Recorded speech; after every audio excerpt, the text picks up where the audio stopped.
आप सभी को जय मसीह की गुड इवनिंग। शाम के समय संध्या के बेला हम आप सभी का स्वागत करते हैं। हमने 7 वाणियों के ऊपर में चर्चाएं की। 7 वाणियों के विषय में हमने देखा कि कैसे यीशु मसीह को क्रूस पर चढ़ाया गया और कैसे यीशु मसीह ने उन 7 वाणियों को कहा और ये उनके अंतिम समय में हुआ। मेरे साथ में आप वचन निकाल लेंगे यशायाह 53 का 5।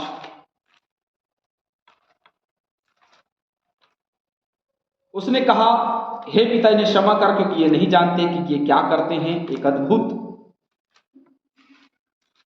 जब वो क्रूस पर चढ़ा हुआ है और उन्हीं लोगों के लिए क्षमा मांगना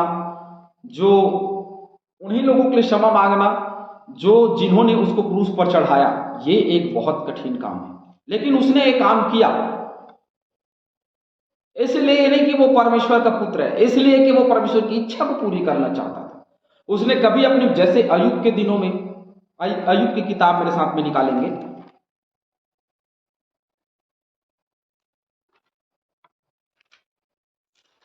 अय्यूब 2 अध्याय उसका 10वां वचन निकालेंगे। वहां लिखा है, उसने उनसे कहा, तू एक मूढ़ स्त्री की सी बातें करती है, क्या हम जो परमेश्वर के हाथ से सुख लेते हैं दुख ना ले। इन सब बातों में भी अय्यूब ने अपने मुंह से कोई पाप नहीं किया। अपने मुख से पाप नहीं करना, ये सर्वप्रथम एक मसीहियों का लक्ष्य होना चाहिए। यीशु मसीह ने श्राप क्यों नहीं दिया? यीशु मसीह ने क्षमा क्यों मांगी? यीशु मसीह ने उस क्रूस पर चढ़े हुए डाकू को ये क्यों नहीं कहा कि तू कैसे स्वर्ग जाएगा, मैं तेरी सुधि कैसे लूंगा, तूने तो जिंदगी भर पाप किया। उसने ये नहीं कहा, परंतु उसने उसको क्षमा किया और कहा कि तू मेरे साथ आज ही स्वर्गलोक में होगा। और हम ये भी देखते हैं कि कैसे उसने एक वेश्या को कहा कि जा, तेरे अपराध क्षमा हुए। जो विचार करती हुई पकड़ी गई थी, लोग उसको मारने के लिए आए, तो उसको कहा, जा, किसी ने तुझ पर दोष नहीं लगा, मैं भी दोष नहीं पाता, जा, परमेश्वर तुमको क्षमा, जाओ, तेरे अपराध क्षमा हो गए। ये अधिकार उसको मिला था, क्षमा देने का अधिकार उसको मिला था। इसलिए उसने कहा कि प्रभु इनको क्षमा कर। क्रूस पर लटके हुए 2 डाकुओं में से एक को उसने कहा स्वर्ग, तो स्वर्ग का राज्य तो उसको पहले ही दे दिया गया था, उसका अधिकार उसको दे दिया गया था। जब परीक्षा हुई, जब उसने बपतिस्मा लिया, तो स्पष्ट रूप से उसके लिए आकाशवाणी हुई कि यह मेरा प्रिय पुत्र जिसमें प्रसन्न हूं, जिसको पृथ्वी और स्वर्ग और पृथ्वी दोनों का अधिकार दे दिया गया। भाई, जो पिता का है वो तो बच्चे को मिले, पिता का स्वर्ग तो पुत्र का भी स्वर्ग, तो उसका अधिकार दिया गया था। इसीलिए उसने कहा कि तू मेरे साथ आज ही रात स्वर्गलोक में होगा। तीसरी वाणी में हमने देखा, देख यह तेरा पुत्र है, देख यह तेरी माता है। उसको अपने माता की फिक्र थी, इसलिए उसने उसको कहा, बहुत स्वाभाविक सी बात है। और हे नारी कहना वो इसलिए क्योंकि उसी के द्वारा माता मरियम को उद्धार होना है। अधिकारी बड़ा होता है, उसका पद बड़ा होता है। वैसे ही यीशु मसीह का पद और कद दुनिया में सबसे बड़ा है।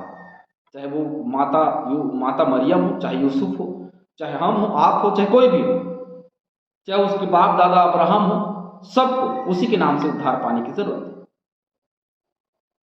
सबका जब न्याय होगा तो वही है जो धार्मिकता का, जो हमारे जीवन की गवाहियों को देगा और बताएगा कि ये मेरे लोग हैं। तो हम सब, चाहे कोई भी अवस्था में रहे, चाहे कुछ भी रहे, हम सब केवल और केवल वो जो है सो है, वो जो है वो वही है। वो पाप से घृणा करता है, पाप से क्रोध करता है, हमको बचाने वाला प्रभु यीशु मसीह जो क्रूस पर चढ़ा, और वहां से खड़े होकर के ये बोल, वहां टंगे हुए होकर के ये बोलना कि प्रभु इनको क्षमा कर कि तू मेरे साथ आज स्वर्गलोक में होगा, कि देखिए तेरी माता है। उसके बाद में हम देखते हैं उस दशा को व्यतीत करना या उस दशा को बताना, उस गाथा को बताना कि नहीं आपने मुझे छोड़ दिया। तो क्यों छोड़ दिया? पाप की दशा में परमेश्वर सबको छोड़ सकता है। जो व्यक्ति पाप की दशा में है, परमेश्वर उनको छोड़ देता है। बहुत सिंपल और साधारण सी बात, कोई बदलने वाली बात। जिस जिसको परमेश्वर चाहता है उसको अपने पास रखता है, जिस जिसको नहीं चाहता उसको फेंक देता है। उसने हमको चुना, हमने उसको नहीं चुना। उसने चुना तो धन्य मानिए कि उसने हमको चुना, नहीं तो आज हम कहां होते, किस दशा में होते, किस अवस्था में होते। चलिए, बहुत लोगों का मानना यह होता है कि प्रभु ने अनुग्रह दिया है तो बढ़िया हम पाप में पाप करते रहेंगे। तो रोमियो की पत्री 6:1 को पढ़िए जा करके, आप पाप में पाप नहीं कर सकते। रोमियो की पत्री हम निकालेंगे, एक वचन को हम पढ़ेंगे।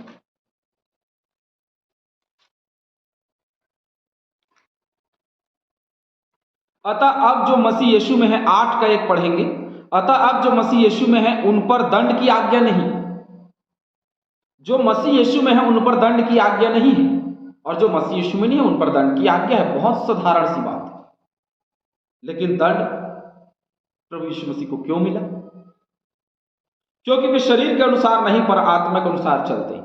अब यीशु मसीह तो आत्मा के अनुसार चला करते थे, क्योंकि जीवन की आत्मा की व्यवस्था ने मसीह यीशु में मुझे पाप की और मृत्यु की व्यवस्था से स्वतंत्र कर दिया। पाप और मृत्यु की व्यवस्था से स्वतंत्र करने के लिए उसको पाप बनना पड़ा और उसको मृत्यु का सामना करना पड़ा।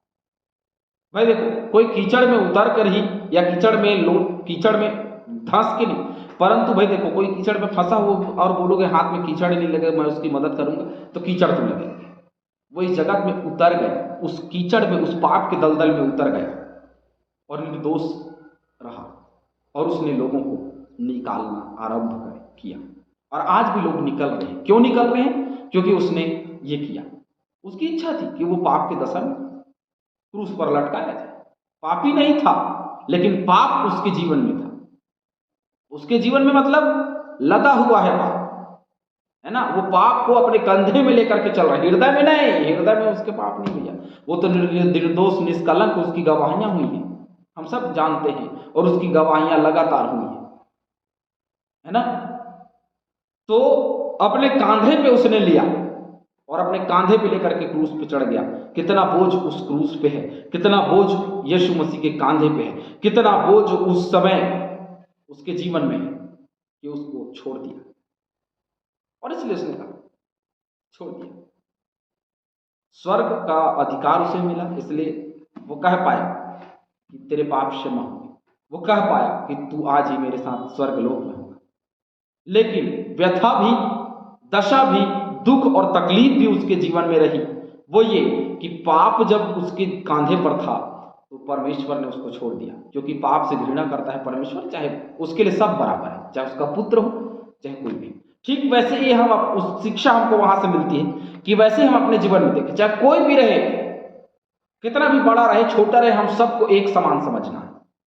ये सेवकाई की सबसे पहली प्रारूप है, इसको आप समझ लीजिए। कोई धनी व्यक्ति रहेगा, आपको मदद कर रहा है, इसका मतलब ये नहीं कि वो पूरी कलीसिया से बड़ा है। आपके सामने सबके सब बराबर है। आपसे बड़ा को आप किसी को बड़ा छोटा नहीं बना सकते कलीसिया में। एक व्यक्ति, दो व्यक्ति रोटी खा रहा है, आप उसको भी बराबर की दशा में रखेंगे। यहाँ पे चर्च में समस्याएं इसलिए हो रही हैं क्योंकि यहाँ बराबर की दशा नहीं है, यहाँ तो छोटे ऊंच नीच की बातें हो रही हैं, जिसके वजह से आज कलीसिया में शैतान पनपता है। शैतान जो है वो हावी है, शैतान जो है वो क्या कर रहा है, लोगों को गिरा रहा है।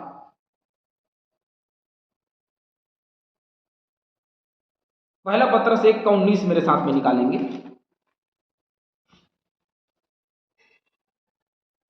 पर निर्दोष और निष्कलंक मेमने अर्थात मसीह के बहुमूल्य लहू के द्वारा ये सब कुछ हुआ, जो हमको जो हमारा छुड़ौती हुआ, जो हम पाप से छुड़ाए गए, उसके बहुमूल्य लहू से।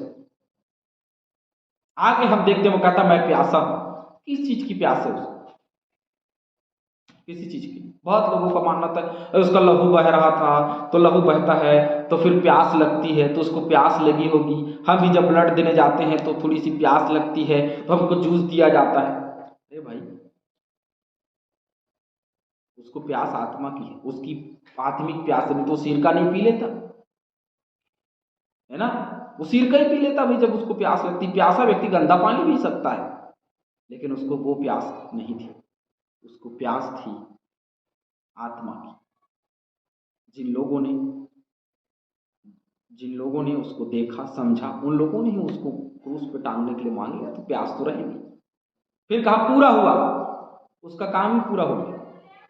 क्रूस पे जब चढ़ा, वो आया था, आश्चर्य कर्म किया, वो दरअसल वो काम ही नहीं था उसका काम था क्रूस पे चढ़ करके प्राण देना और प्राण देके बहुतों के लिए लहू बहा देना। ये उसका काम था जो पूरा हो गया।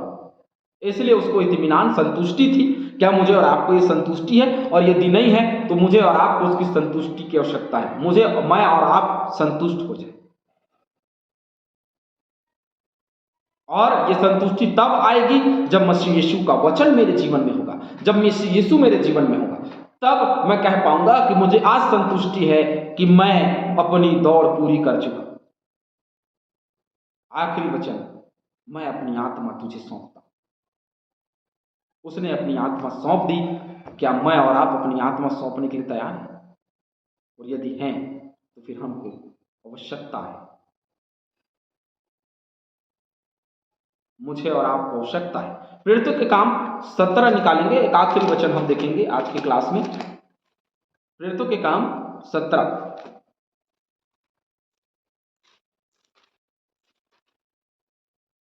17:30। इसलिए परमेश्वर ने अज्ञानता के समयों पर ध्यान नहीं दिया, पर अब हर जगह सब मनुष्यों को मन फिराने की आज्ञा देता है। अज्ञानता के समय उसको कुछ नहीं, लेकिन अब जबकि मसीह यीशु आ गया तो हर एक मनुष्य को मन फिराने की आज्ञा देता है कि मन फिरा, क्योंकि उसने एक दिन ठहराया है जिसमें वह उस मनुष्य के द्वारा धर्म से जगत का न्याय करेगा। धर्म से जगत का न्याय करेगा। धर्म यही कि मन बदल लो, उससे न्याय करेगा जिससे उसने ठहराया है, और उसे मरे हुए में से जिलाकर यह बात सब क्या कर दी? सब पर प्रमाणित कर दी। सब बात पर उसने प्रमाणित कर दी जब उसको उसने जिलाया।